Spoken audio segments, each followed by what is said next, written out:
देखिए, हिंदुस्तान की तमाम तारीखों में 26 जुलाई वो तारीख है जिसे हर भारतीय आज भी शान से याद करता है। इस दिन दुनिया के सबसे मुश्किल रण क्षेत्र में भारतीय सेना ने सबसे ऐतिहासिक विजय प्राप्त की थी। इस जीत के जरिए न केवल दुनिया ने भारत का सैन्य सामर्थ्य देखा, बल्कि दुश्मन तक ये संदेश भी पहुंच गया कि युद्ध भूमि में भारतीय सेना से दो हाथ करना उसके बस की बात नहीं। इस जंग को खुद पाकिस्तान ने बुलावा दिया था और खुद उसे बुरी तरह परास्त होना पड़ा। भारतीय सेना के जवानों के पराक्रम के आगे पाकिस्तान की हर चाल धरी की धरी रह गई और जहां जहां उसने अवैध कब्जे की कोशिश की थी, वहां भारतीय योद्धाओं ने तिरंगा लहरा दिया। भारतीय सेना के जवान अब अपने रंग में रंग गए हैं तो पाकिस्तान के सैनिकों के पसीने छूट गए हैं। पाकिस्तान की हालत ऐसी हो गई है कि वो युद्ध विराम के लिए गिड़गिड़ाने लगा था। इस महाजीत का जश्न 25 साल बाद भी जोर शोर से मनाया जा रहा है। प्रधानमंत्री मोदी सेना के शौर्य को सलाम करने कल लद्दाख पहुंच रहे हैं।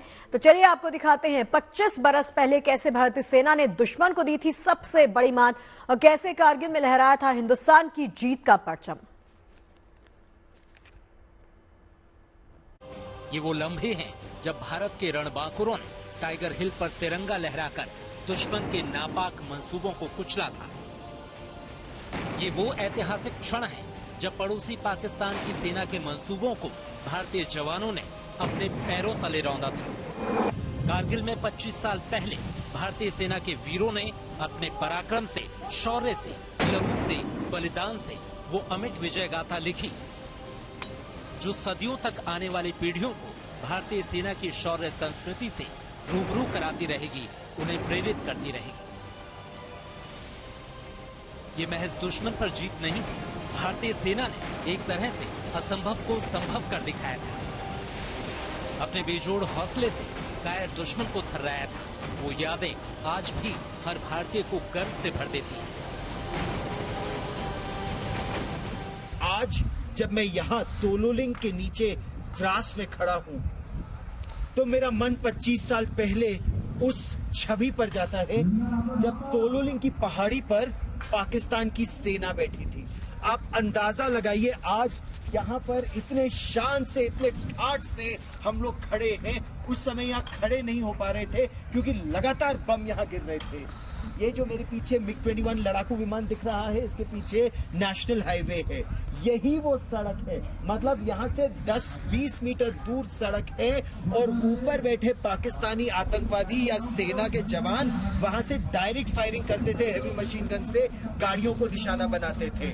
जो उनके आर्टिलरी के ऑब्जर्वेशन पोस्ट ऑफिसर्स होते थे, OP अफसर जो कहते हैं, वो अपने तोपखाने को आदेश देते थे कि यहाँ पर सेना के टेंट लगे हैं। जैसे यहाँ सेना का ये टेंट देख रहे हैं, यहाँ सेना की कुछ टुकड़ियां इस समय तैनात है। ऐसे ही टेंट पहाड़ की बिल्कुल ओट में लगते थे। क्यों? क्योंकि आप यहाँ लगाएंगे तो ऊपर से वो गोली मारेंगे, इसीलिए पहाड़ की बिल्कुल ओट में वहां टेंट लगा करते थे। तो हम सड़क से पैदल चलते चलते वहां पहुंचते थे और यहाँ जहां हम खड़े हैं, यहाँ दूसरी बटालियन राजपुताना राइफल्स, उनका जय घोष पोल राजा रामचंद्र की जय। हवाई निगरानी भी की जा रही है। यहाँ पर पूरी सब तैयारी हो चुकी है। बड़ा मंच बनाया गया है जहाँ पर प्रधानमंत्री जवानों और अफसरों को संबोधित करेंगे और उसके लिए जो है सुरक्षा के भी व्यापक इंतजाम किए गए हैं पूरे इस क्षेत्र में। यहाँ तक कि जमीन के साथ साथ हवाई निगरानी भी पूरे इलाके में हो रही है। हेलीकॉप्टर विशेष तौर पर पूरे इलाके को खंगाल रहे हैं और सुरक्षा के लिहाज से ये सीमा से सटा हुआ इलाका है, उस पर भी पूरा ध्यान दिया जा रहा है। कारगिल विजय दिवस की रजत जयंती पर देश भर में कार्यक्रम आयोजित किए जा रहे हैं और उन वीर सपूतों को श्रद्धांजलि दी जा रही है जिनके शौर्य ने कायर दुश्मन को घुटनों के बल ला दिया और पाकिस्तान के खिलाफ भारतीय सेना की एक और जीत सुनिश्चित की। भारतीय सेना के ऐसे रणबांकुरों को शत शत नमन जिन्होंने अपने बेजोड़ जज्बे से असंभव को संभव कर दिखाया। भारतीय सेना के वीरों ने यही द्रास में, जहां इस समय हम खड़े हैं, यहां से अपने सर पर कफन बांध के, ये फिल्मी डायलॉग नहीं है, मैंने असल जीवन में देखा है कि जो जवान और जो अफसर उस ऑपरेशन के लिए जा रहे थे वो जानते थे वो जीवित नहीं बचेंगे या मिशन इम्पॉसिबल है, वो जानते थे कि पहले जो 10-20 सिपाही हैं वो तो पाकिस्तानी गोलियों का निशाना बन जाएंगे, लेकिन उसके पीछे जो बाकी सिपाही हैं वो गोलियां चलाते हुए पाकिस्तानियों को धराशायी करते हुए वो आगे जाके गिरेंगे। फिर जो तीसरी खेप आएगी जवानों की वो ऊपर चढ़ पाएगी। ऐसे कारगिल की लड़ाई जीती गई थी शुरू के दिनों में, और इसीलिए आप यहां मेरे पीछे देखिए 500 से अधिक वीरों ने अपने प्राणों का सर्वोच्च बलिदान दिया इस वीरता के लिए, और इसीलिए भारत ने पाकिस्तान को मुंह तोड़ जवाब दिया। एक संदेश कि पाकिस्तान की घुसपैठ, उसका आतंकवाद नहीं चलेगा। कैमरामैन कृपाल सिंह के साथ गौरव सावंत, द्रास। हमारे सहयोगी, हमारे संवाददाता अशरफ वानी हमारे साथ बने हुए हैं। आइए उनसे और जानकारी लेते हैं। अशरफ, देखिए कल प्रधानमंत्री भी पहुंचने वाले हैं लद्दाख और वीर जवानों को वो श्रद्धांजलि देंगे। उनके कार्यक्रम के बारे में हमें जानकारी दीजिए। बिल्कुल शगुफ्ता, अगर हम कहे देखें तो प्रधानमंत्री द्रास 25 साल बाद आ रहे हैं। 1999 में जब करगिल युद्ध हुआ था तब उन्होंने यहाँ पर जवानों का हौसला बढ़ाने के लिए इस पूरे क्षेत्र में कई दिन गुजारे थे, लेकिन चूंकि तब वो प्रधानमंत्री नहीं थे, लेकिन उसके बाद प्रधानमंत्री बनने के बाद ये पहली यात्रा है द्रास की और करगिल की प्रधानमंत्री की। लद्दाख कई बार वो आए हैं पिछले 10 साल के दौरान कई बार, लेकिन द्रास उनका आना नहीं हुआ। तो उस चीज को लेकर जो है काफी तैयारियां जोर शोर से यहाँ पर चल रही हैं, क्योंकि अगर हम देखें तो लाइन ऑफ कंट्रोल से पूरी तरह से सटा हुआ ये इलाका है। टाइगर हिल द्रास में ही है जो मेरे पीछे है, और नियंत्रण रेखा भी ज्यादा दूर नहीं है, तो सुरक्षा के लिहाज से भी काफी महत्वपूर्ण है ये, और सुरक्षा एजेंसियों के लिए भी सुरक्षा चाक चौबंद रखना काफी अनिवार्य बनता है। तो वो हमने कल पिछले 3 दिन से देखा है कि पूरे इलाके को खंगाला जा रहा है। जहां पर जमीन पर सेना की तैनाती जगह जगह पर रखी गई है, वहीं पर इन पहाड़ों पर जो मेरे पीछे है वहां पर भी सेना की तैनाती जो है पहले से ही थी, लेकिन उसको और मुस्तैद कर दिया गया है। उसके अलावा ड्रोन से भी जो है पूरे इलाके और पहाड़ों की निगरानी की जा रही है, हेलीकॉप्टरों से भी निगरानी की जा रही है। सेना प्रमुख जो हैं वो पहले ही आज ही यहाँ द्रास पहुंच चुके हैं। नॉर्दर्न कमांडर और सेना के आला अधिकारी जो हैं वो पहले ही द्रास पहुंच चुके हैं, जबकि चीफ ऑफ डिफेंस स्टाफ जो हैं वो भी यहाँ द्रास पहुंचेंगे, और साथ ही साथ जो है कल प्रधानमंत्री के साथ इस भव्य कार्यक्रम जो कि रजत जयंती मनाई जा रही है करगिल विजय दिवस की, उसमें भाग लेंगे। प्रधानमंत्री करीब 9 बजे के आसपास यहाँ द्रास वार मेमोरियल पर पहुंचेंगे, और उसके बाद वो जो है सबसे पहले श्रद्धांजलि देंगे करगिल के उन शहीदों को जिन्होंने करगिल युद्ध के दौरान अपना उच्च बलिदान देकर देश के लिए शहादत पाई थी। उसके बाद यहाँ पर काफी सारे जो है वीर नारियां और उन शहीदों के परिवारजन हैं।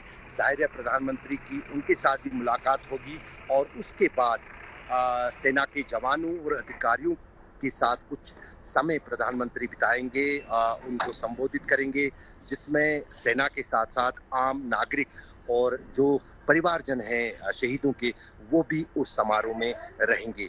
ये कार्यक्रम है प्रधानमंत्री का इस रजत जयंती समारोह में, जो करगिल विजय दिवस पर शुक्रवार को पूरे देश में मनाया जा रहा है। जी अशरफ, एक और चीज देखिए, हम सभी 1999 के उस युद्ध की तस्वीरों को जब याद करते हैं ना, तो देश के तमाम वीर सपूतों की याद खुद ब खुद हमारे जहन में जिंदा हो जाती है।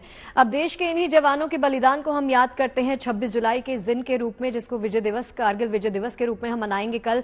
तो कल का दिन जो 25वां, जिसको रजत दिवस के रूप में मनाया जाएगा, कितना खास होने वाला है, क्या अलग होगा हर बार की तरफ से कल के दिन में, ये बताइए।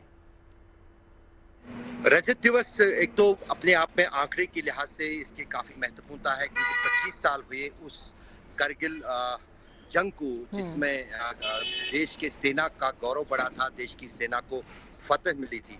लेकिन महत्वपूर्णता अगर हम कहें तो कहीं ना कहीं यही है कि इन 25 सालों में कितना जो सुरक्षा व्यवस्था का ढांचा है हमारी देश का, हमारी सेनाओं का कितना बदला, खास तौर से इस क्षेत्र में, जबकि पाकिस्तान के साथ साथ एक और दुश्मन चीन ने भी अब सर उठाना यहाँ इसी क्षेत्र में खड़ा कर दिया है, क्योंकि पाकिस्तान के अलावा चीन के साथ भी कई 100 किलोमीटर लंबी यहाँ line of actual control Ladakh क्षेत्र में ही है, जो ईस्टर्न लद्दाख में पड़ती है, जबकि जो यहाँ ये वाला लद्दाख का हिस्सा है करगिल और द्रास का यहाँ पाकिस्तान के साथ लाइन ऑफ कंट्रोल लगा है, तो जिस अंदाज से चीन और पाकिस्तान के बीच में सहयोग और दोस्ती है, कहीं ना कहीं ये चुनौती जो है काफी बड़ी है भारत के लिए, खासतौर से गलवान हादसे के बाद जो 2020 में पहली बार एक चीनी फौज और भारतीय फौज के बीच में एक छोटी सी लड़ाई हुई, उसके बाद और भी ज्यादा जो है सेना की तैनाती इस पूरे इलाके में बनी है। लेकिन अब चूंकि जिस अंदाज से मॉडर्न टेक्नोलॉजी है, जिस अंदाज से समय बदला है, अब जंग फौज की तादाद से आंका नहीं जाता है। फौज की तादाद के साथ साथ नवीन हथियारों, नवीन टेक्नोलॉजी के साथ साथ बॉर्डर इंफ्रास्ट्रक्चर जो है उस पे काफी प्रगति हुई है। अब खासतौर से इस लद्दाख के क्षेत्र में वो चाहे सड़कों का निर्माण हो, सुरंगों का निर्माण हो, पुलों का निर्माण हो, तो कहीं ना कहीं जिन पोस्ट्स तक, जिस सीमा तक जवान को सुरक्षा के लिए या जाने के लिए वहां पर महीनों गुजारने पड़ते थे, कई हफ्तों तक कटा रहता था बेसिक पोस्ट से, उसकी रसाई बहुत आसान हो गई है। कई जगहों पर सड़कों के माध्यम से, कई जगहों पर हेलीकॉप्टरों के माध्यम से, और जो फैसिलिटीज है सेना के लिए, क्योंकि अब सिर्फ सेना के जवानों को तभी आप किसी हॉस्टाइल एनवायरनमेंट में देश की रक्षा के लिए रख सकते हैं जब उनके पास उस तरह के सभी साधन हो, चाहे वो फिर रहने के हो, एंटरटेनमेंट के हो, गर्मी के हो, ठंड में, और बाकी चीजें हो, उनमें भी काफी बेहतरी आई है। वो कहीं ना कहीं इन 25 सालों में जो है उपलब्धि है भारत की और भारतीय सेना की। जी अशरफ, बहुत बहुत शुक्रिया आपका हमारे साथ जुड़ने के लिए। हम अपने दर्शकों को बता दें कि कारगिल वॉर मेमोरियल के करीब वीर भूमि बनाई गई है और इस वीर भूमि में कारगिल जंग में शहीद जवानों के साथ 1948 से अब तक कारगिल सेक्टर में शहीद हुए सभी जवानों और अधिकारियों के नेम प्लेट्स लगाए गए हैं। मकसद कारगिल की अलग अलग लड़ाइयों में शहीद हुए जवानों को नमन करना, उनकी कुर्बानियों को याद कर उन पर फख्र करना है। कारगिल वार मेमोरियल के बगल में ये वीर भूमि है। यहाँ पर आप देख सकते हैं कि जितने भी नेम प्लेट हैं अलग अलग सेना के जवानों, अधिकारियों और अफसरों के हैं, उनको सम्मान के लिए यहाँ वार मेमोरियल के बगल में ये वीर भूमि बनाई है, जो 1948 से लेकर आज तक जो भी इस करगिल और लद्दाख क्षेत्र में, खासतौर से करगिल सेक्टर में जो सेना के जवान या अफसर शहीद होते हैं, उनका नेम प्लेट यहाँ इस वीर भूमि में लगाया गया है। इससे यहाँ वीर भूमि बनाने का मकसद यही था कि अगर कोई भी श्रद्धांजलि देने के लिए करगिल के शहीदों के लिए यहाँ पहुँचे तो वो कहीं ना कहीं उन शहीदों, सेना के उन जवानों को भी, वीर जवानों को भी नमन करे जो करगिल की में अलग अलग लड़ाइयों के दौरान जिन्होंने शहादत पाई, जो देश के लिए शहीद हुए। अशरफ वानी, वीर भूमि, द्रास। तो इस विजय दिवस को और भी खास बनाने की तैयारी कर ली है गुड न्यूज टुडे ने, और आप सभी से ये दरख्वास्त की है कि आप सब भी इन वीर सपूतों को अपने अपने माध्यम से याद कर सकते हैं। कोलकाता से सीमा केडिया ने लिखा है कि पहले भी पाकिस्तान को दिया भारतीय सेना ने मुंहतोड़ जवाब, ऑपरेशन विजय भी हुआ सफल, कारगिल युद्ध में भी किया इंकलाब।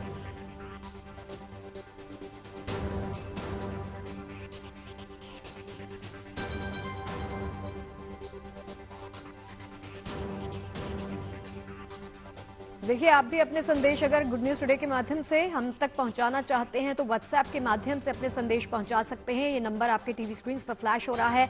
आप भी इन वीर सपूतों को श्रद्धांजलि अर्पित कर सकते हैं। कारगिल विजय दिवस के 25 साल पूरे होने पर आप हमें अपना मैसेज भेजिए, नंबर आपके स्क्रीन पर। तो जैसे कि हमने आपको बताया, आप हमें मैसेज भेज सकते हैं। शशांक नेगी ने हमें संदेश भेजा है, मिटा दिया है वजूद उनका जो भी इनसे भिड़ा है, देश की रक्षा का संकल्प लिए जो जवान सरहद पे खड़ा है। ये मैसेज हमें भेजा है शशांक नेगी ने। हमने आपसे कहा था कि अगर आप इन वीर सपूतों के लिए कोई मैसेज भेजना चाहते हैं तो आप हमें व्हाट्सएप कर सकते हैं, जिसका नंबर आपकी स्क्रीन पर फ्लैश हो रहा है, और उनमें से शशांक नेगी ने जो मैसेज भेजा है वो भी आपकी स्क्रीन पर है।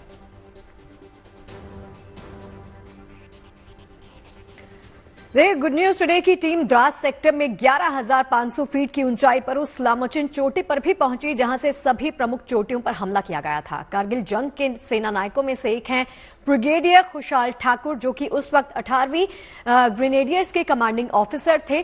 तोलोलिंग से टाइगर हिल तक उनके नेतृत्व में 18वीं ग्रेनेडियर्स ने टाइगर हिल पर भारतीय सेना ने तिरंगा लहराया था।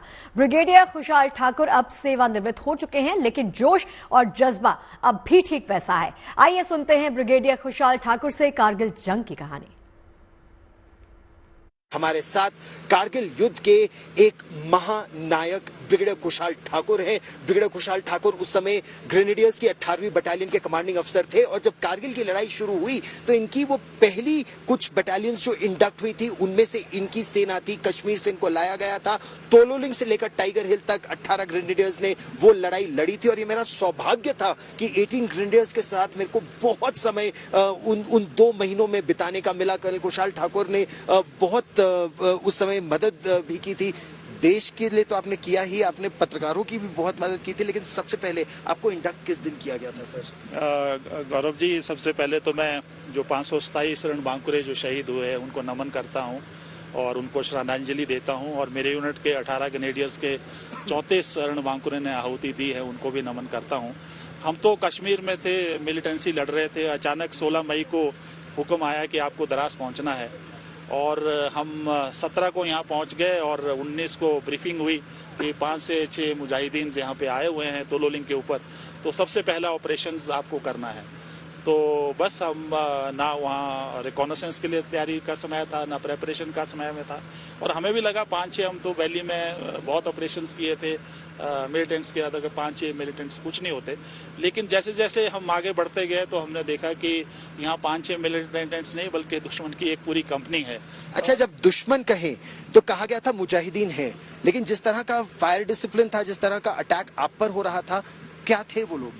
नहीं, वो तो धीरे धीरे हमें पता लग गया। कुछ समय के पास उनके पास मशीन गन्स थी, ऑटोमेटिक फायर्स था, स्नाइपर्स थे और आपको पता ही 28 मई को Mi-17 जो हेलीकॉप्टर्स था, बल्कि हाँ इसी टोले नाले में उन्होंने मार गिराया था। तो वो बहुत हैविली जो थे उन्होंने मोर्चाबंदी की हुई थी। 22 दिन रात दिन ये युद्ध लड़ा और मैं बहुत शुक्रगुजार हूँ उन सोल्जर्स का और उन सैनिकों का। और 13 जून को हमने और 3 राजरीफ ने मिलके इस पे विजय पताका हासिल की। तो और ये मेरा सौभाग्य है कि जब 2 राजरीफ और 18 ग्रेनेडियर्स के वो ऑपरेशन चल रहे थे तो यही द्रास में मैं उसको रिपोर्ट कर रहा था। सर, वो 100 गन कॉन्सेप्ट जो था उससे आपको कितनी मदद मिली तोलोलिंग में, 5140 में और अल्टीमेटली टाइगर हिल पर, जहां पर आपकी 18 ग्रेनेडियर्स की वीरता, 8 सिख की वीरता असल मायने में नजर भी है? मुझे तो कोर कमांडर साहब ने कहा कि we became wiser after Tololing कि क्या हालात है। तो उसके बाद एक पूरी डिटेल प्लानिंग तजवीज़ बनाई गई, रिकॉनेसेंस की गई और एक बिल्कुल प्लान जो हमले हैं वो किए गए। और जैसे आपने 100 गन्स की बात की, 100 गन नहीं, मेरे पास 120 गन्स थी, बफर्स थे, इंजीनियर्स थे, हाई एल्टीट्यूड वॉरफेयर स्कूल की टीम थी। तैयारी के लिए पूरा समय था। 5-6 दिन तो रिकॉनेसेंस जो मेरे कर्नल DVS पंगाल थे, जो कर्नल विश्वनाथन को खोने के बाद मिले थे, पूरी रिकॉनेसेंस की, हाँ, और पूरी तजवीज के बाद जो है ये प्लानिंग की गई और GOC 8 माउंटेन टीम को प्रेजेंटेशन दिया जो उन्होंने अप्रूव किया। तो इसमें हमने मल्टी डायरेक्शनल अटैक करके आगे जो 3 रिज थे, लेकिन वो तो उसको पता था यहाँ से आएंगे, लेकिन जो सबसे अच्छी बात थी डेल्टा कंपनी और जो घातक थे बलवान के नीचे, उन्होंने एक सरप्राइज एलिमेंट देके जो फुट होल्ड है हमला किया है और जिसका हमको फायदा हुआ और इस पे भी हमको 9 जवान जो है वो खोने पड़े। आपकी पलटन one of the most decorated 52 वीरता पुरस्कार थे। Theatre honour Kargil, battle honours Tololing, battle honours Tiger Hill, 1 Paramvir Chakra, 2 Mahavir चक्र, 6 वीर चक्र, 16 सेना मेडल और बहुत सारे दूसरे। तो मुझे ये भी गर्व है कि ये मतलब देश ने इस चीज को रिकॉग्नाइज किया। कारगिल विजय की रजत जयंती पे देश भर में जश्न मनाया जा रहा है। कारगिल में उत्सव का आयोजन किया जा रहा है जिसमें हर साल की तरह शहीदों के परिवार शरीक हुए हैं। शहीदों में एक पंजाब के सैनिक मुकेश थे जिनका परिवार आज यहां आया है। उनसे बातचीत की हमारे सहयोगी अशरफ वानी ने। के चिताओं पर लगेंगे हर बरस मेले, वतन पर मिटने वालों का यही नामो निशान होगा। कई सारे शहीद जो कारगिल युद्ध के दौरान हुए हैं, उनके परिवारजन हर साल विजय दिवस पर यहाँ बुलाए जाते हैं सेना की तरफ से सम्मानित करने के लिए, और वो भी कहीं न कहीं अपने उन शहीदों को याद करने के लिए उस जो है भूमि पर पहुंचते हैं उन्हें नमन करने के लिए। ऐसा ही एक शहीद था मुकेश कुमार, पंजाब का रहने वाला। उनकी माताजी, उनकी बेटी और उनकी पत्नी, यहाँ तीनों ये परिवार, उनके शहीद के परिवार के 3 लोग जो हैं आज इस रजत जयंती पर द्रास करगिल आए हैं। उनकी माताजी से पहले बात करेंगे। माताजी, आप मुझे अपना नाम बताइए।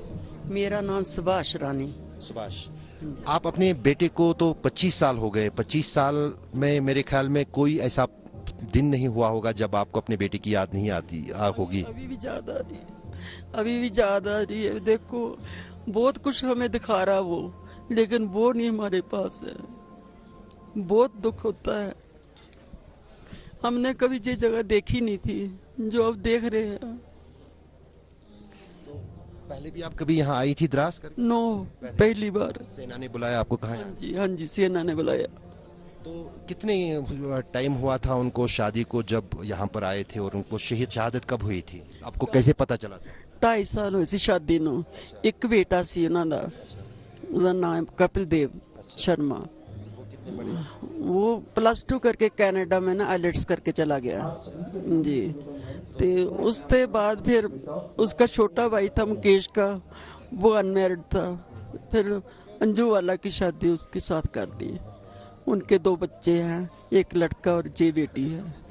हाँ जी, अच्छा परिवार है हमारे घर में, कोई ऐसी बात नहीं है। लेकिन मुकेश की याद आती है। बाकी तो सभी हम अच्छे हैं। बहू बहुत अच्छी है, बच्चे भी बहुत अच्छे हैं। इनको गैस एजेंसी लाट की थी उन्होंने। बोलते जॉब लेनी है या काम लेना, बोलने लगी मैंने गैस एजेंसी लेनी है। गैस एजेंसी लिया, उस पर ये तो काम करती नहीं है, हम ही करते हैं, माँ बेटा। बेटा, आप अपना नाम बताओ। सोफिया शर्मा। आप किस क्लास में पढ़ती हो? मैंने अभी रिसेंटली 12th की है डलहौजी पब्लिक स्कूल से। जब घर में बात होती है मुकेश जी की तो आपको बहुत ये है, और यहाँ ये भावुक पल मैं समझ सकता हूँ आप लोगों के लिए हैं, तो आपको कितना गर्व है कि उन्होंने देश के लिए इतना बड़ा बलिदान दिया? गर्व तो हमें बहुत है, लेकिन छुपा नहीं सकते हम। जब भी उनके बारे में सोचते हैं तो रोना आ ही जाता है, आंखों से पानी तो आता है आंखों से। उनकी पत्नी मुकेश जी की, उनकी बेटी, उनकी माताजी, उनसे भी बात करेंगे। मैम, आप अपना नाम बताइए। मेरा नाम अंजू भल्ला। अंजू जी, आप जितनी महिलाओं का इतना हौसला, मतलब आपने किस तरह से मुकेश जी की शहादत को जो है देखा, उसके बाद अभी 25 साल बीत गए हैं, तो कितना बदलाव आया है उस आपकी जिंदगी में कुछ उस चीज से? बहुत बदलाव आया है। वो नहीं हमें मिलते, बाकी सभी मिल रहे हैं, पर वो नहीं हमें दिखाई दे रहे हैं।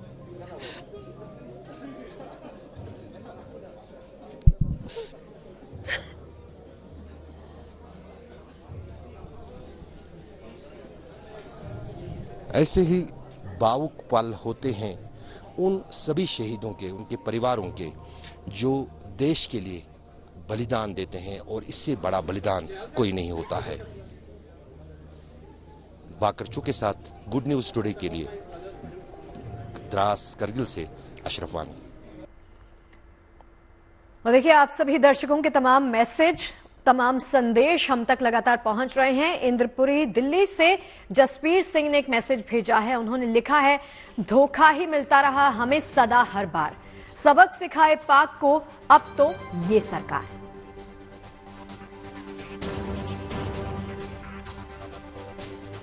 तो कारगिल विजय दिवस के 25 साल पूरे होने जा रहे हैं। इसी मौके पर आप सबके संदेश हम गुड न्यूज टुडे की स्क्रीन पर दिखा रहे हैं। और अब आपको दिखाते हैं राजस्थान के श्री गंगानगर से नेहा कश्यप ने क्या संदेश भेजा है। उन्होंने कहा है, भारत माता के आगे सिर झुका दिया पाकिस्तान का, ऐसे वीर जवानों को मेरा शत शत प्रणाम।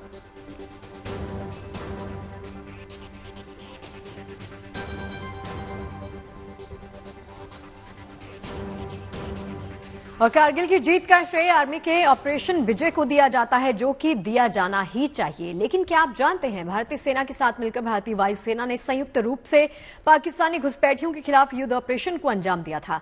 भारतीय वायुसेना के इस ऑपरेशन को कोड नेम दिया गया ऑपरेशन सफेद सागर। 60 दिन तक चले ऑपरेशन सफेद सागर में वायुसेना के करीब 300 विमानों ने 6500 बार उड़ान भरी थी। शौर्य और पराक्रम की ये पूरी कहानी बता रहे हैं कारगिल से हमारे सहयोगी गौरव सावंत। कारगिल की उस जीत में भारतीय वायुसेना की भी बहुत अहम भूमिका थी। बहुत कम लोग ये जानते हैं कि ऑपरेशन सफेद सागर हालांकि 26 मई को शुरू हुआ था, लेकिन उससे पहले 21 मई को ही भारतीय वायुसेना का एक कैनबरा टोही विमान ने आगरा से उड़ान भरी। उसमें अत्याधुनिक कैमरे लगे थे और उसने कारगिल द्रास बटालिक की ऊंचाइयों पर जाकर देखा किस तरह से पाकिस्तान ने शंगरूती के पूरे उस इलाके में और पूरे के पूरे बटालिक के क्षेत्र में नियंत्रण रेखा के इस पार यानी भारतीय सरहद में अपने खेमे बना लिए थे। रसद सामग्री का पूरा उन्होंने प्रबंध कर लिया था और किस तरह से पाकिस्तान की सप्लाई लाइंस आ रही थी और ये सारा का सारा मंटो ढालों के इलाके में हो रहा था यानी बटालिक में। लेकिन पाकिस्तान की सेना भी सचेत थी और पाकिस्तान की सेना ने एक सरफेस टू एयर मिसाइल दागी। उससे उस कैनबरा विमान का एक इंजन उसमें वो जाके मिसाइल लगी और वो इंजन खत्म हो गया। लेकिन एक इंजन के सहारे किसी तरह जोजिला का दर्रा पार करते हुए वो विमान श्रीनगर में लैंड किया। एक और विमान वहां तैयार खड़ा था, उसके कैमरे से तस्वीरें निकाली गई, आगरा में उन्हें एनालाइज किया गया और तब 23 मई को भारतीय वायुसेना को पहली बार यह अंदाजा हुआ कि कितने विस्तृत इलाके में घुसपैठ हो चुकी थी। लेकिन उसके बाद भी भारतीय वायुसेना ने जब 27 मई को पहला अपना MiG-27 विमान जब यहां पर भेजा तो वो MiG-27 विमान जो फ्लाइट लेफ्टिनेंट नचिकेता उड़ा रहे थे वो फ्लेम आउट कर गया, उनको बेल आउट करना पड़ा। कहां वो लैंड कर रहे हैं ये स्क्वाड लीडर अजय आहूजा देखना चाहते थे। वो MiG-21 लड़ाकू विमान उड़ा रहे थे, लेकिन पाकिस्तान ने फिर एक सरफेस टू एयर मिसाइल से उसको भी ध्वस्त किया और जब वो नीचे उतर रहे थे तब पाकिस्तानियों ने उनको गोली मार दी और फिर यातना देकर उनकी हत्या कर दी। ये पाकिस्तान दिखाता है कि किस तरह से पाकिस्तान ने कारगिल की इस लड़ाई में वायुसेना के साथ विश्वासघात इस तरह से किया।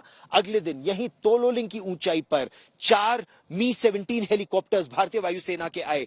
3 में फ्लेयर्स और चैफ्स थे, चौथे में नहीं था। पाकिस्तान ने फिर एक सरफेस टू एयर मिसाइल दागी और वो हेलीकॉप्टर वहां पर गिरा दिया, जिसमें भारतीय वायुसेना ने अपने 5 वीरों को खो दिया। भारतीय वायुसेना ने फिर अपने ऑपरेशंस में परिवर्तन किए। मिराज 2000 लड़ाकू विमान और उनमें वो जो डट बॉम्ब्स थे यानी 1000 पाउंडर्स 500 किलो के बम थे, उनमें स्मार्ट किट्स लगाई गई। कमांडोज के पास लेजर डेजिग्नेटर्स दिए गए और टाइगर हिल पर, तोलोलिंग पर, अलग अलग पहाड़ियों पर प्रिसिशन बॉम्बिंग की गई। मंटो ढालों में पाकिस्तान का जो सबसे बड़ा सप्लाई लाइन थी उसको ध्वस्त किया गया। भारतीय तोपखाने ने सरहद के उस पार जाकर पाकिस्तान के सप्लाई लाइंस को ध्वस्त किया और 26 जुलाई को भारतीय वायुसेना को और भारतीय सेना को जीत तो मिल गई, ऑपरेशन विजय विक्ट्री डिक्लेयर हो गई। लेकिन अगस्त के महीने में जब पाकिस्तान के एक नौसैनिक विमान ने PNS एटलांटिक ने घुसपैठ की नलिया में, गुजरात में भारत की सीमा में, तो भारतीय वायुसेना का MiG-21 एक बार फिर उड़ा, जिससे स्क्वाड लीडर बुंदेला उड़ा रहे थे और उन्होंने उनके मन में वो छवि थी किस तरह से स्क्वाड लीडर अजय आहूजा को मारा गया, किस तरह स्क्वाड लीडर पुंडीर और उनकी टीम को यहां तोलोलिंग पर मारा गया था और उन्होंने पाकिस्तानी नौसेना के उस जहाज को गिरा दिया जिसमें 18 से 20 पाकिस्तानी सिपाही मारे गए। एक संदेश जो भारतीय वायुसेना पाकिस्तान को लगातार देना चाहती थी कि भारत तो शांति चाहता है, लेकिन अगर पाकिस्तान विश्वासघात करेगा तो भारत की सेना, भारत की वायुसेना सूद समेत बदला लेगी। कैमरामैन कृपाल सिंह के साथ गौरव सावंत, द्रास, कारगिल।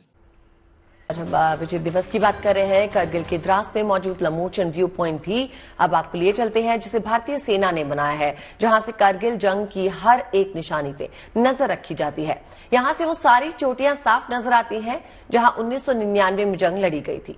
यहां से द्रास का वो आखिरी गांव भी नजर आता है जहां 25 साल पहले तत्कालीन पाकिस्तानी सेना प्रमुख जनरल परवेज मुशर्रफ आए थे और पाकिस्तानी सेना और घुसपैठिए भी। देखिए रिपोर्ट। पूरा देश करगिल विजय दिवस की रजत जयंती मना रहा है। मैं इस वक्त लुमाचिन व्यू पॉइंट जो है वहां पर खड़ा हूं, जहां से पूरा जो लड़ाई का मैदान 25 साल पहले भारत और पाकिस्तान के बीच था वो साफ दिख रहा है। मेरे बाएं ओर अगर आप देखेंगे, ये मशकू का आखिरी गांव है, मशकू विलेज, जहां पर पाकिस्तानी सेना का पोस्ट एक जो है उन्होंने घुसपैठ करके बनाया था, और तब पाकिस्तानी सेना के जो प्रमुख थे परवेज मुशर्रफ, वो यहाँ इस मशकू गांव तक आए थे।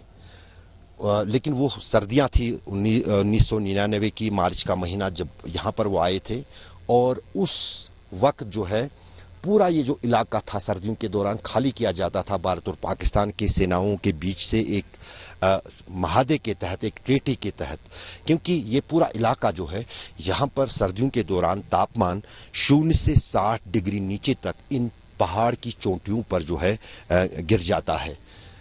ये सबसे ऊंची चोटी जो टाइगर हिल है, टाइगर हिल के इस तरफ भी जो है पाकिस्तानी घुसपैठे आए थे, और उसके बगल में जितनी भी पहाड़ियां हैं जो उस पार पाकिस्तान का नॉर्दर्न एरिया आता है, वहां से जो है पाकिस्तानी सेना और वहां के जो है मुजाहिदीन वो आके 1999 के फरवरी, मार्च और मार्च के महीने और अप्रैल के महीने में जो है इन चोटियों पर नाजायज कब्जा जमा के बैठे थे। यहाँ तक कि उन्होंने चाइनीज मेड जो फैब्रिकेटेड बंकर्स हैं वो भी लाए थे रहने के लिए, और बाकी चट्टानों और चोटियों का जो है सहारा लेकर वहाँ पर पक्के पोस्ट बनाए थे।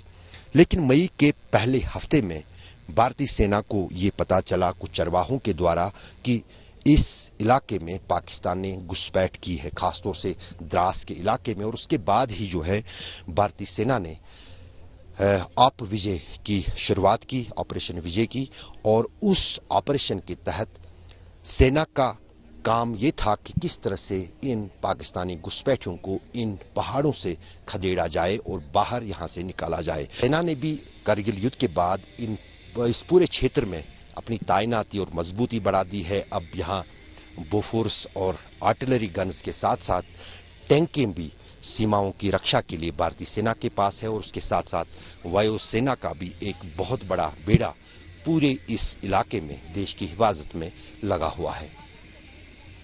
बाकरचू के साथ अशरफ वानी, द्रास, करगिल। तो गुड न्यूज टुडे की टीम द्रास के उस आखिरी मशकू गांव तक भी पहुंची जहां 1999 में पाकिस्तान के तत्कालीन सेना प्रमुख जनरल परवेज मुशर्रफ ने जंग से पहले विजिट किया था। पाकिस्तानी सेना घुसपैठियों ने भी इस गांव तक सेंध लगाई थी। आइए सुनते हैं हाजी रहमतुल्लाह की आंखों देखी तब की आप बीती। आर्मी चीफ जो पाकिस्तान के थे, यहाँ पर उनके हेलीकॉप्टर ने लैंड किया था। एक बुजुर्ग हाजी रहमतुल्लाह हमारे साथ हैं, उनसे हम जानने की कोशिश करेंगे कि करगिल युद्ध जब हुआ था उनको कैसे पता चला, क्या माहौल था, किस तरह उन्हें पता चला कि जंग हो रहा है, और उनकी आप बीती जो है वो समझने की कोशिश करेंगे। हाजी रहमतुल्लाह साहब, जब करगिल जंग हुआ 25 साल पहले, आपकी उम्र क्या थी तब उस वक्त, और क्या हुआ था यहाँ मशकू में? उस वक्त में इस वक्त तो मेरी उम्र 73 साल की है। कितनी? 73 इस वक्त। अच्छा, तो आप खुद ये करो, 48 साल के रहे होंगे। 48 साल के होंगे। अच्छा, हाँ। तो क्या हुआ था उस वक्त? उस वक्त यहाँ बैठे हुए थे, हमें तो कोई जंग का मालूम ही नहीं था। द्रास में फेयरिंग हो गई, फिर होने के बाद तो वो द्रास के लोग बाग के मुश्कू में आ गए, यहाँ आ गए। अच्छा, क्योंकि उन्होंने मुझको में सेफ समझा, यहाँ बैठे। तो कुछ आने के बाद 4-5 घंटे में तो यहाँ भी फेयरिंग शुरू हो गई, मुश्कू में, हमारे गांव में भी। गोले भर से फेयरिंग का तो नहीं, गोले भर से। तो फिर वो लोग फिर वापस यहाँ से चले गए फिर द्रास के लोग। फिर उसके बाद हम लोग तो यहीं ठहरे। दूसरे दिन फिर गोले भर से तो आधा गांव यहाँ से भाग गया। हाँ, करगिल साइड, संकुल साइड को चले गए। द्रास में भी हो गया। फिर उस दिन बच्चे छोटे लगे सबको हम लोगों ने नीचे चले गए। फिर कुछ लोग बैठे, माल शाल था सब कुछ। दूसरे दिन, तीसरे दिन तो वो शुरू हो गया ज्यादा। फिर सब अपना माल मवेशी छोड़कर, घर बार छोड़कर तो सब गए यहाँ से द्रास। फिर द्रास से गवर्नमेंट ने गाड़ियों की निज़ाम किया, वहाँ से हम करगिल चले गए। आप कह रहे हैं कि ये जो गांव है आपका मशकूर, मेरे पीछे जो गांव है हमारे पीछे, तो ये गांव आगे था तो फिर वहां से हटाया गया? वो गाँव नहीं, वो तो 65 की लड़ाई में था। वो 1-2 चूल्हे थे, वो आगे बटकोलन बोलते हैं उसको, वो उस वक्त 65 में थे। वो शिप होके यहाँ थे उस वक्त 65 के बाद वो 2 घर थे, सिर्फ ज्यादा नहीं थे वहाँ। बहुत जो गड़ी भी हो गया, बहुत मकानों को नुकसान हो गया। माल हर घर में बेड़ू रखे थे, बेड़ू सब मर गए, कुछ नहीं रहा। फायरिंग से, बमबारी से, फायरिंग से कहाँ गए, गाय मर गए, घोड़े मर गए। इस तरह से नुकसान भी उस वक्त बहुत हो गया। घर कितने टूट गए थे आपके गांव में? घर 4-5 टूट गए थे। किसी की जान भी गई थी? सिविल जानी कोई नुकसान नहीं हो गया, क्योंकि आप भाग गए थे यहाँ से सब। भागने के बाद मकानों में गोले पड़ गए थे। मेरा ही खुद मकान में गोला पड़ गया था। 16 जुलाई को मैं आया था इधर देखने को, उस वक्त मकान में गोला नीचे आके भड़ के गया था, मकान गिर गया था। बाद में गवर्नमेंट ने हमें 22,000 रुपया दिया लास्ट में। एक बात तो करगिल जंग को लेकर जो सबसे महत्वपूर्ण ये है कि ये जंग उस फौज ने लड़ा जो इस इलाके में कभी पहले था नहीं। आए वो यहाँ पर, अगर उन्हें साथ मिला और उस जंग में विजय की कोई राह मिली, उसमें पूरा सहयोग सेना के साथ साथ इस पूरे इलाके में रहने वाले आम लोगों का भी था। अशरफ वानी, मशकू गांव, द्रास। और कारगिल युद्ध में शहीद होने वाले 526 जवानों में से एक नाम शहीद जियोन सिंह का भी है। शहादत को 25 साल बीत गए, लेकिन आज भी उनकी यादें उनके दोस्तों, परिवार वालों के दिलों में जिंदा हैं। पंजाब के मोगा का राउवाल गांव अपने सपूत को याद कर उसकी वीरता को नमन कर रहा है।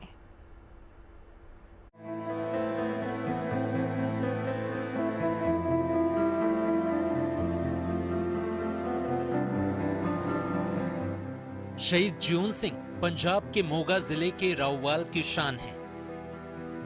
इस पूरे इलाके को अपने इस वीर सपूत पर गर्व है जिसने कारगिल युद्ध में अहम भूमिका निभाई और अपने प्राणों की आहुति देकर मुल्क की हिफाजत की। वो 2 जुलाई 1999 का दिन था जब जियोन सिंह की शहादत की खबर आई। बेशक इस परिवार के लिए जियोन सिंह की कमी कोई पूरी नहीं कर सकता, लेकिन ये भी सच है कि फर्ज के लिए जान न्योछावर करने वाले माटी के इस लाल के बलिदान को कभी भुलाया नहीं जा सकता। किसान परिवार में जन्मे जियोन सिंह का बचपन से ही फौज में जाने का सपना था और वो सपना पूरा हुआ साल 1994 में, जब जियोन सिंह 8 सिख बटालियन में भर्ती हुई। 1996 में जियोन सिंह की शादी चरणजीत कौर के साथ हुई। करीब 1 साल बाद बेटे के रूप में उनके घर में खुशियों ने दस्तक दी और 2 जुलाई 1999 में जियोन सिंह देश की खातिर शहीद हो गए। बहुत ਵਧੀਆ ਸੀਗੇ, ਸੁਭਾਅ ਬਹੁਤ ਚੰਗਾ ਸੀ। ਹਾਂ, ਕਿਸੇ ਨੂੰ ਕਾਲੇ ਨਹੀਂ ਪੈਣਾ, ਕਿਸੇ ਨੂੰ ਉੱਚਾ ਨੀਵਾਂ ਬੋਲਣਾ ਨਹੀਂ, ਬਸ ਘਰੇ ਆ ਜਾਣਾ, ਆਦਾ ਕੰਮ ਨਾਲ ਮਤਲਬ ਰੱਖਣਾ, ਕੰਮ ਕਰੀ ਜਾਣਾ। शहीद जियोन सिंह की याद में गांव के एक स्कूल और सड़क को उनका नाम दिया गया है। उनकी याद में एक गेट भी बनवाया गया है।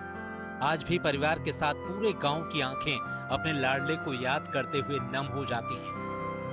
ਸਾਨੂੰ ਤਾਂ ਐਂ ਹੀ ਲੱਗਦਾ ਜਿਵੇਂ ਕਿ ਉਹ ਜਿਉਂਦੇ ਹੀ ਨੇ, ਜੇ ਕਿਤੇ ਵੀ ਨਹੀਂ ਗਏ, ਉੱਥੇ ਹੀ ਸਾਡੇ ਕੋਲ ਹੀ ਨੇ। ਪਰ ਡੈਥ ਭਾਵੇਂ ਉਹਨਾਂ ਦੀ ਹੋ ਚੁੱਕੀ, ਪਰ ਹਰ ਸਾਲ ਉਹਨਾਂ ਦੀ 2/7/1999 ਨੂੰ ਪਿੰਡ ਬਰਾਮ ਕੇ ਵਿਖੇ ਉਹਦੀ ਬਰਸੀ ਬਣਾਈ ਜਾਂਦੀ ਹੈ। ਉਹਨਾਂ ਦੇ ਨਾਂ ਤੇ ਸਕੂਲ ਬਣਾਇਆ ਗਿਆ ਜਿਉਣ ਸਿੰਘ ਦੇ ਨਾਂ ਤੇ। ਜਦ ਬੱਚੇ ਪੜ੍ਹਦੇ ਆ ਵੀ ਸਾਡੇ ਇਲਾਕੇ ਦੇ ਵਿੱਚ ਹੀ, ਉਹਨਾਂ ਬੱਚਿਆਂ ਨੂੰ ਵੀ ਇਸ ਗੱਲ ਦਾ ਮਾਣ, ਇਲਾਕੇ ਨੂੰ ਵੀ ਸਮੁੱਚਾ ਮਾਣ ਹੈ ਕਿ ਉਹਨਾਂ ਦੇ ਨਾਂ ਤੇ ਜਿਹੜਾ ਇਹ ਸਕੂਲ ਹੈ ਇਹ ਬਣਾਇਆ ਗਿਆ ਹੈ। ਤੇ ਬੜੀ ਵੱਡੀ ਗੱਲ ਹੈ ਕਿ ਸਕੂਲ ਜਿਹੜਾ ਜੋ ਸ਼ਹੀਦ ਹੈ ਉਹ ਵੀ ਸਦਾ ਜਿੰਦਾ ਹੈ ਔਰ ਸਕੂਲ ਜਿਹੜਾ ਇਹ ਵੀ ਰਹਿੰਦੀ ਦੁਨੀਆ ਤੱਕ जिंदा रहेगा, क्यों ये जरा बड़ा बड़ा नाम है। ये वीरों की पावन धरती है। यहाँ रणवीरों की यादों को दिलों में संजो कर रखा जाता है। मोगा का राउवाल ही नहीं, पूरे देश को अमर जियोन सिंह की शहादत पर गर्व है।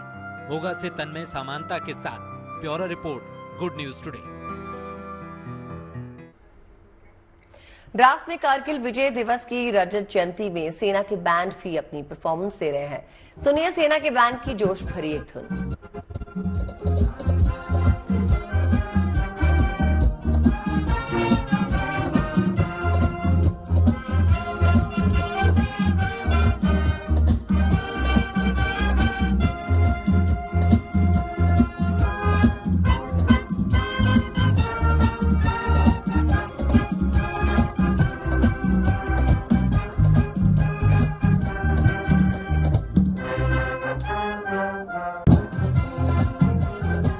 और एक और संदेश आप सबके नाम। महाराष्ट्र के धाराशिव से शीला रामचंद्र लिखती हैं, हमारे बहादुर जवानों पर हमें बहुत गर्व है। आपका बलिदान हमें देशभक्ति की प्रेरणा देगा। शहीदों को शत शत नमन।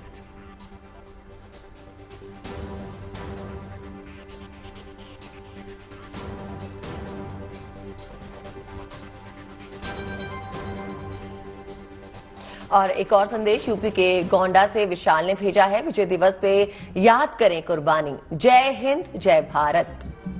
ये संदेश विशाल का है जो गोंडा यूपी से हमें भेज रहे हैं। लिख रहे हैं, विजय दिवस पर याद करें कुर्बानी, जय हिंद जय भारत।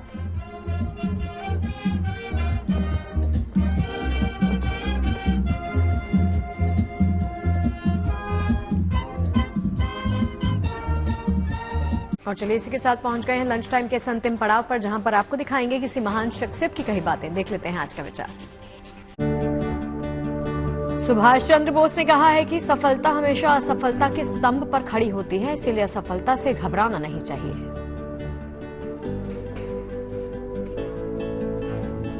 इसी के साथ इस बुलेटिन में फिलहाल के लिए बस इतना ही। हम दोनों को इजाजत दीजिए। मुलाकात होगी आप सभी के साथ अब कल। अपना बहुत ख्याल रखिए। देखते रहिए गुड न्यूज।